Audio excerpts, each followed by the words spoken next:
పతిగా తన మొదటి సినిమా నుంచి ఇప్పుడు రీసెంట్గా చేసిన మంగపతి వరకు ఎన్నో అద్భుతమైన క్యారెక్టర్లతో మనల్ని మెస్మరైజ్ చేసినటువంటి our one and only Shivaji గారిని మాట్లాడవలసిందిగా రిక్వెస్ట్ చేస్తూ ఉన్నాం. ఇది మీలో ఎవరైనా ఫోన్ పోగొట్టుకున్నారా? రోషన్ దగ్గర ఉంది ఐఫోన్. ఒక సినిమా ఆడితే పారేసుకుంటావరా నువ్వు?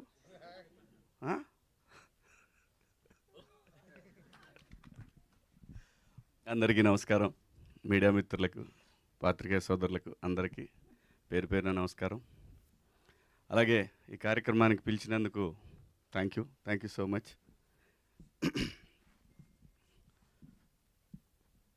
చదువు అంటే చాలా ఇష్టం అండి నాకు, కానీ చదువుకోవాలనుకున్నప్పుడు గాలికి తిరిగాను ఎక్కువ. డెఫినెట్గా చదువు చాలా అవసరం, అనుమానమే లేదు. సహజంగా 10th క్లాస్ నుంచి ఇంటర్మీడియట్ డిగ్రీకి వచ్చే వరకు గాలి తిరుగుళ్ళన్నీ అవుతాయి. అయిపోయిన తర్వాత తెలుస్తుంది చదువు విలువ. అసలు ఎయిర్ అనే టైటిల్ పెట్టగానే నాకు అసలు చూడగానే ఇంకా ఆ రోజే ఆల్ ఇండియా ర్యాంకర్స్ అని ఎప్పుడైతే వీళ్ళు అనుకున్నారో ఆ రోజే ఈటీవీ విన్లో ఇంకొక పెద్ద బ్లాక్ బస్టర్ సిరీస్ 90s కూడా క్రాస్ చేసే సిరీస్ రాబోతుందని నాకు అనిపించింది. ఎందుకంటే ప్రతి ఒక్కళ్ళు కనెక్ట్ అవుతారు దీనికి. వాస్తవంగా చాలా హింస కార్యక్రమం ఆల్ ఇండియా ర్యాంకర్స్ అనేది. చాలా హింస పిల్లలకి. హింస అంటే జనరల్గా సహజంగా ఆది మానవుడి నుంచి ఎవల్యూషన్ అయిపోయి వాడు రకరకాల ఫీల్డ్స్లోకి వెళ్ళిపోయి ప్రపంచాన్ని ఒక స్థాయి నుంచి ఎక్కడికో అవసరమైతే ఈ భూమి అంతా వెళ్ళిపోతే ఆకాశంలో ఎక్కడ ఉండే పరిస్థితి క్రియేట్ చేసిన మనిషిని ఏం చేస్తున్నారంటే, ఇదంతా కూడా మెదడు చేసే పని కదా, ఆ మెదడుని ఒకే చోట ఆ 4 గోడల మధ్య ఎట్టి పరిస్థితుల్లో వీడు ఆల్ ఇండియా ర్యాంక్ కొట్టాలి అనేటువంటి కాన్సెప్ట్ ఏదైతే ఉందో అది అత్యంత దారుణమైనటువంటి ఈ భూమి మీద ఒక హేయమైన చర్య అది నా దృష్టిలో. న్యాచురల్గా చదవాలి వాడు, న్యాచురల్గా వాడికి రావాలి, అప్పుడు వాడి బ్రెయిన్ బాగా పనిచేస్తుంది. నాకు తెలిసిన వాళ్ళు చాలామంది పిల్లలు ఇంటర్మీడియట్ అయిపోయిన తర్వాత అంటే అప్పటిదాకా వాళ్ళందరిని బంధించేసరికి వాళ్ళు పిచ్చోళ్ళు అయిపోయిన వాళ్ళు చాలామందిని చూసారు. పిచ్చోళ్ళు అంటే ఇంకేం తెలియదు వాళ్ళకి, ఏం చేయాలో, ఎవరితో మాట్లాడాలి. సో ఈ సిరీసు అలాంటి తల్లిదండ్రులకు గుణపాఠం కావాలని మనస్ఫూర్తిగా కోరుకుంటున్నాను నేను.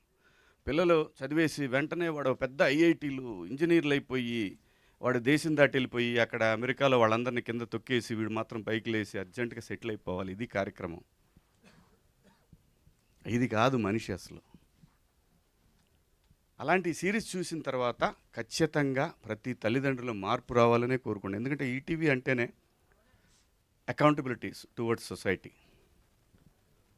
రామోజీరావు గారు నిజంగా తెలుగు జాతిలో పుట్టినటువంటి ఒక ఆణిముత్యం. ఆయన సొసైటీ ఎలా ఉండాలి అని కలలు కన్నాడో, వాళ్ళ సంస్థల నుంచి వచ్చేటటువంటి ప్రతి ఒక్కటి కూడా మనం ఎంత గొప్ప కథలు తీసుకెళ్ళినా, ఎంత ఎంటర్టైన్మెంట్ కథలు తీసుకెళ్ళినా వాళ్ళు end of the day message అనేది ఒకటి మాత్రం ఖచ్చితంగా కోరుకుంటారు వాళ్ళు. అది లేకుండా వాళ్ళ కంటెంట్ ఉండదు, ఉండాలి. అలాగే నాకు ఈ మధ్య తెలుగు అనేది వదిలేస్తున్నాం. నేను స్క్రిప్ట్లో కూడా ఇంగ్లీష్ అని రాస్తున్నారు. నాకు బుర్ర పాడైపోతుంది. తెలుగు మాతృభాషలో ఉండేటటువంటి కిక్కు. మీరు జంధ్యాల గారి సినిమాలో కామెడీ ఇప్పుడు ఏమన్నా చేయమని చూద్దాం. తెలుగు గ్రిప్పు కావాలి. తెలుగుని మర్చిపోతున్నారు. ప్లీజ్ దయచేసి ఖచ్చితంగా ఇంగ్లీష్ కావాలి, కానీ స్క్రిప్ట్లు తెలుగులో మ్యాక్సిమం రాసుకోండి. తెలుగులో ఉన్న మన అంటే అమ్మ భాషలో ఉన్నటువంటి ఫన్ కానీ ఎమోషన్ కానీ ఇంకా ఏ భాషలో దొరకదండి, ఎట్టి పరిస్థితిలో దొరకదు. ఇంకా నిజంగా చెప్పాలి, మీరు అనుకున్నది ఇంకా ఎక్కువ ఎలివేట్ అవుద్ది ఆ స్క్రిప్ట్. అలా ముందు డైరెక్టర్లు అందరూ కూడా ప్లీజ్ ఇంగ్లీష్ అనే పదాన్ని ఆపేయండి. ఎందుకంటే ఇప్పుడు నాకు తెలిసి గత 3-4 సంవత్సరాలుగా తెలుగు ఆర్టిస్టులు ఎక్కువ మంది ఉన్నారు. ఇంత ముందులాగా బయట నుంచి తీసుకురావట్లేదు. లక్కీగా మొన్న థ్యాంక్స్ నానిగారు ఎక్కడ ఇంకో బయట నుంచి వచ్చే వెళ్ళను తెచ్చుకోకుండా నేను చేయగలిగిన నమ్మకం పెట్టుకొని చేశారు. తెలుగులో మాట్లాడితే తెలుగు నటుడికి ఆ కిక్కు వేరే. అసలు ఆ భాషను చూస్తే ఆ కిక్కు వేరే. అంటే నేను ఇప్పుడు కొన్ని సినిమాలు చేస్తున్నా కదా, చూస్తున్నా ఇంగ్లీష్ అని రాస్తున్నా. ఇంగ్లీష్ ఏంటారా మీ ముఖం?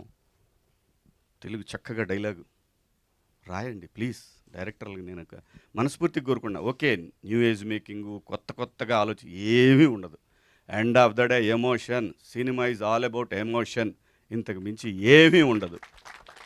మీరు ఎన్ని చెప్పినా సరే end of the day emotion, all about emotion cinema అంటే.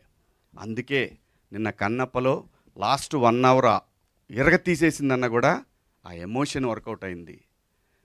సో కాబట్టి ఏంటంటే ఆ ఎమోషన్ అనేది అమ్మ భాషలోనే ఉంటుంది. ఇది కొంచెం అవుట్ ఆఫ్ ద సబ్జెక్టు అయినా చెప్పాలనిపించింది, చెప్తున్నాను. సో ఇక మా సినిమాకి వచ్చేసరికి ఖచ్చితంగా సాయికృష్ణ గారు కానీ, నితిన్ గారు కానీ, అలాగే entire team, ETV win team వాళ్ళు ఖచ్చితంగా టువర్డ్స్ సొసైటీకి ఉపయోగపడేది, అలాగే బ్రహ్మాండమైన ఒక కొత్త రకంగా కథని చెప్పే ప్రయత్నాలు వాళ్ళు విపరీతంగా చేస్తూ ఉన్నారు. ఖచ్చితంగా ఇది కూడా చాలా పెద్ద సక్సెస్ అవుద్ది. అలాగే మిత్రుడు సందీప్ రాజు గారు నిజంగా ఇన్స్పిరేషనేనండి. వీళ్ళందరూ కూడా ఖచ్చితంగా ఇన్స్పిరేషన్. మనకి టువర్డ్స్ ఆర్ట్ పట్ల డెడికేషన్ ఉంటే జాతీయ స్థాయికి వెళ్ళొచ్చు అని చెప్పి ప్రూవ్ చేశాడు ఆయన. సో అలాగే తమ్ముడు సుహాస్ కానివ్వండి, ఇవాళ అటు నుంచి ఇటు రాకుండా మనోడిని ఇక్కడి నుంచి అక్కడ తీసుకెళ్లారు, విచ్ ఇస్ గ్రేట్. నిజంగా చాలా సంతోషం. సో ఖచ్చితంగా చేసినటువంటి ఈ సిరీస్లో చేసినటువంటి అందరికి కూడా శుభాకాంక్షలు. ఖచ్చితంగా పెద్ద హిట్ అవుద్ది. నాకు బాగా నచ్చింది ఆటోడి క్యారెక్టర్. అలాంటి క్యారెక్టర్ ఏదైనా ఉంటే చెప్పండి, చేస్తాను నేను. Thank you so much. Thank you Shivaji గారు, థ్యాంక్ యూ సో మచ్. మీకు ఒక క్వశ్చన్ అడగమని ఇచ్చారు, నాకు దీనికి ఎటువంటి సంబంధం లేదు. ఏం పర్లేదు, చెప్పండి. సో మీ కాలేజ్ డేస్లో ఇలా బాగా తుంటరి పని చేసి మీ పేరెంట్స్కి దొరికిపోయిన సందర్భం ఏమైనా ఉందా? పేరెంట్స్కి ఎప్పుడు దొరకలేదు, పాపం వాళ్ళు చదువుకోలేదండి. ఓకే. 9th క్లాస్లో అటెండెన్స్ వేయించుకోగానే కరెక్ట్గా మున్సిపల్ హై స్కూల్ నర్సరావుపేట గోడ దూకేసి 11 o'clock షోకి వెళ్ళేవాడిని. పక్కనే ఉండే సత్యనారాయణ టాకీస్ అని. అది ఇంటర్మీడియట్కి వచ్చేసరికి ఒకసారి తప్పానండి. ఇంటర్మీడియట్ తప్పాను నేను. ఇంటర్మీడియట్కి వచ్చేసరికి డైలీ నర్సరావుపేట నుంచి రిలీజులు ఉండేవి కాదు. నర్సరావుపేటలో 7 థియేటర్లే ఉండేవి. సో గుంటూరులో అయితే మాకు 16 థియేటర్లు దాకా ఉండేవి. Morning first show, second show 2 చూసి దొంగల బండికి దొనకొండ బండి ఉండేది. ఆ బండికి నర్సరావుపేట వచ్చేవాళ్ళం. ఇంతకు మించి ఏమీ లేదు, చదివింది లేదు, చచ్చింది లేదు, అన్ని అబద్ధాలు. ఆ తర్వాత నేను అప్పుడు కూడా కొంచెం ఎమోషనల్గానే మాట్లాడేవాడిని. అలా మా కాలేజ్ ఫంక్షన్లో కొంచెం ఎమోషనల్గా మాట్లాడాను. Degree college. ఏమంటే మీరు చెప్తున్నారు కానీ అంతగా ఎక్కట్లేదండి అని అనేవాడిని. అంటే వాళ్ళలో లేదు లోపం, నేను అసలు విన్సేస్తే కదా. సో అలాసరికి సర్లే సెకండ్ ఇయర్ చూద్దాం, థర్డ్ ఇయర్ చూద్దాం అనుకున్నారు. అమ్మతోడు 2 సంవత్సరాలు చదివానండి నేను. వీళ్ళు నన్ను గట్టిగా పడతారనేసి. సో చదివింది తక్కువ, కానీ చదివితే చాలా బాగా చదివేవాడిని. సో చదవకుండానే ఇంత జ్ఞానాన్ని తెచ్చుకోగలిగారు. చదివాను తల్లి, డిగ్రీ కాదు ఫెయిల్ అయ్యాను అన్నారు కదా ఇంటర్ ఫస్ట్ ఇయర్. సో అలా ఫస్ట్ అటెంప్ట్ లోనే పాస్ అయ్యి ఉంటే 10th కూడా ఫెయిల్. అయ్యో 10th ఫెయిల్. మమ్మల్ని మించిన బేవర్స్ నా కొడుకులు ఈ భూమి మీద ఉండరు. సో ఇంత జ్ఞానోదయం అంటే నాతో పాటు మా జీవన్ కానీ మా బ్యాచ్ అంతా వేరే ఉంది, ఒక batch. Thank you sir, thank you so much.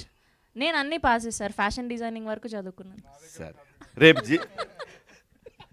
అయితే ఖచ్చితంగా మీరు పాస్ అయి ఉంటారు. సర్టిఫికెట్లు చూడాల్సిన పని లేదు మీకు. Thank you sir, thank you for gracing our event. And Suhas గారిని కూడా